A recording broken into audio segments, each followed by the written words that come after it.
ఇప్పుడు ఇందాక ఆయిల్ గురించి మాట్లాడాను సార్. అది అంటే తీసి పెడతారంటే జనరల్ గా ఇంట్లో ఏం చేస్తారంటే ఆ కుక్ అంటే పూరీలు అలా చేసిన మిగిలిపోయిన ఆయిల్ ని కూరలో వేస్తారు, కూరలో పోపు అది పెట్టడానికి వేస్తారు. అంటే అలా యూజ్ చేయడం కూడా కరెక్ట్ కాదా? దాన్ని పూర్తిగా అట్లీస్ట్ మాక్సిమం ఒక టైం రీయూజ్ చేయొచ్చు, మళ్ళీ దానికి reuse should not be done. Okay.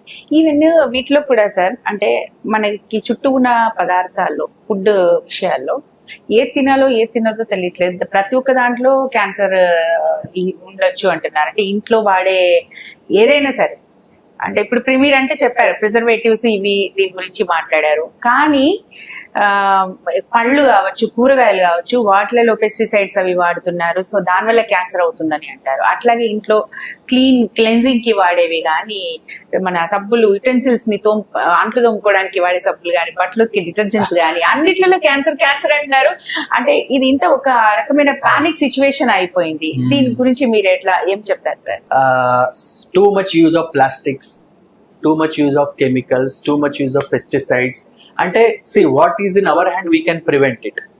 But ఇప్పుడు for example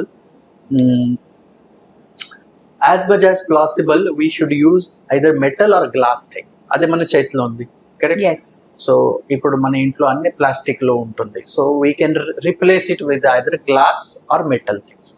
second, what you told is కూరగాయలు, ఫ్రూట్స్లు, everything is chemicals, pesticides, fertilizers అన్నీ ఉంటాయి. బట్ మన అందరికి we cannot have our own farm, దాంట్లో మనం చేసి అదే మనం యూజ్ చేయొచ్చు, అట్లా it is not possible for us. So as far as possible eat local food, అంటే లోకల్లీ అవైలబుల్ ఏ ఫుడ్ ఉంది అదే మనం తీసుకుంటే better. It is not like కాశ్మీర్లో యాపిల్ బాగుంది ఆర్ నాగ్పూర్లో సంతరాలు బాగుంది అక్కడ నుంచి తీసుకొని మనం తినాలంటే డెఫినెట్లీ దాంట్లో కెమికల్స్, ప్రిజర్వేటివ్స్ ఇవన్నీ యాడ్ చేసి they will bring to us.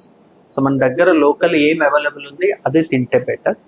Second, all colour fruits or colour types of కూరగాయలు, బీట్రూట్, మూలి, గ్రీన్ వెజిటేబుల్స్, ఆరెంజెస్, ఇవన్నీ red, white, green, all types of food మన ప్లేట్లో ఉంటే all types of micro elements, nutrients, minerals, they will go into our body, and to certain extent they are anti-inflammatory. So they will reduce the growth of the cells, they will keep the cells under healthy condition, and cancer will not be, at least some to certain extent we can prevent it. Okay. So when coming back to specific గా colorectal cancer గురించి మాట్లాడితే, పొట్టలో cancers గురించి, okay, apart from food habits, కొందరిలో genetic గా ఏమైనా దీనికి possible ఉంటుందా? అంటే జనరేషన్స్ ఆఫ్ టైంలో, అంటే నేను ఒక ఎగ్జాంపుల్ చెప్తాను. మా ఫ్రెండ్ వాళ్ళ ఫ్యామిలీలో అందరూ మగవాళ్ళు, అంటే వాళ్ళ నాన్న దగ్గర నుంచి వాళ్ళ నాన్న, వాళ్ళ పెద్దనాన్న, వాళ్ళ అన్న, కజిన్స్ అందరు కూడా మగవాళ్ళలో I think it's iliac cancer, పేగుకి ముందు ఉండేది ఒక ప్లేస్ ఉంటాయి కదా, జీర్ణాశయము నుంచి పేగుకి మధ్యలో ఉండే ప్లేస్, అది కామన్ గా కనిపిస్తూ వస్తుంది. ఇంకా వాళ్ళు ట్రీట్మెంట్ చేసినా వాళ్ళు బతకట్లేదు, అందరు వెళ్ళిపోతున్నారు. అంటే ఎంత ట్రీట్మెంట్ చేసినా కూడా జస్ట్ ఫ్యూ మంత్స్ అంతే అవుతుంది. అంటే అంత జెనెటిక్ ఇంపాక్ట్ ఏమన్నా ఈ కోలరెక్టల్ క్యాన్సర్స్ విషయంలో ఉంటుందా? ఎంత సీరియస్ గా లేదు, but I remember one patient around 7-8 years back. I operated one girl, young girl, around say 25-30 years మధ్యలో, పేగ్ క్యాన్సర్, పెద్ద పేగ్ కి కోలాన్ క్యాన్సర్ వచ్చింది. I did surgery, she went back. ఒక 5 years తర్వాత హర్ మదర్ కి కూడా సేమ్ ప్రాబ్లం, సేమ్ ట్యూమర్, దాని కూడా కోలోరెక్టల్ క్యాన్సర్, సర్జరీ చేసి same place. So that then we retrospectively thought it could be a hereditary, ante familial cancer. So hereditary cancer, now we have a genetic profiling.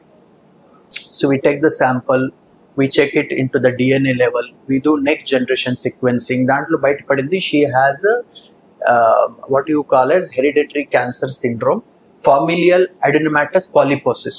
Ante meeru cheppe ade kuda correct. What you have said, I mean, relatives, oka friend wala relatives ki amma nana danki they are coming. So that is one syndrome that is called as familial adenomatous polyposis. Dantlo initial normal gaddal start avutunnayi and then they will turn into a cancer. So alanti cases ki what we do is first confirm that is hereditary. Not all cancers are hereditary. Around 5 to 8% cancers, ఒక 100 cancer patient చూస్తే ఒక 3 to 5% or maximum 8% cancer they are hereditary. Hereditary అంటే 3 generations, more than 3 generations లో ఉండాలి, more than 2 to 3 family members లో ఉండాలి, then we call it as hereditary. And also has to be confirmed with the genetic profile. So that is important. So yes, cancer is becoming hereditary also. Colorectal cancer, breast cancer, some tumors of ovary and uterine cancer. The cancer around 5% patients they are hereditary. So that's why we are now having a separate genetic counseling department. ఒక మెంబర్లో అట్లా ఉంటే, ఒక 2-3 మెంబర్లో gene study positive ఉంటే we counsel the next generation, like you have to take precaution of this, you have to do this test regularly. 25 age తర్వాత colonoscopy compulsory చెయ్యాలి, polyp ఉంటే polyp తీసేసి బయాప్సీ పంపించేయాలి, అండ్ లైఫ్ స్టైల్ మోడిఫికేషన్ అన్ని you have to be little careful. So we can tell that. So that is one new area now, genetic counselling, geneticians, NGS, ఇవన్నీ now we are using for the colorectal hereditary cancer.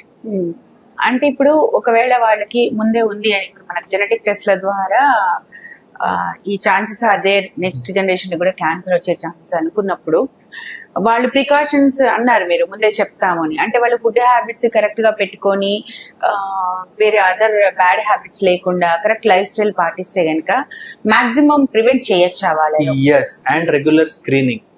అంటే మనకు అట్లా case positive ఉంటే every 5 years, every 3 years endoscopy చేయాలి, colonoscopy చేయాలి. ఒక 50% members కి suppose it autosomal dominant recess, autosomal dominant అంటే 50% patient definitely will have a cancer.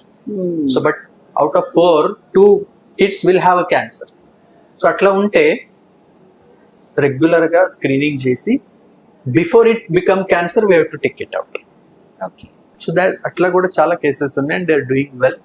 అట్లా ఏం భయం లేదు, కంపల్సరీ క్యాన్సర్ వస్తుంది, బట్ 50% నెక్స్ట్ జనరేషన్ కి రావచ్చు. దానికి కూడా మనం ఇన్వెస్టిగేషన్ చేసి we can keep under control.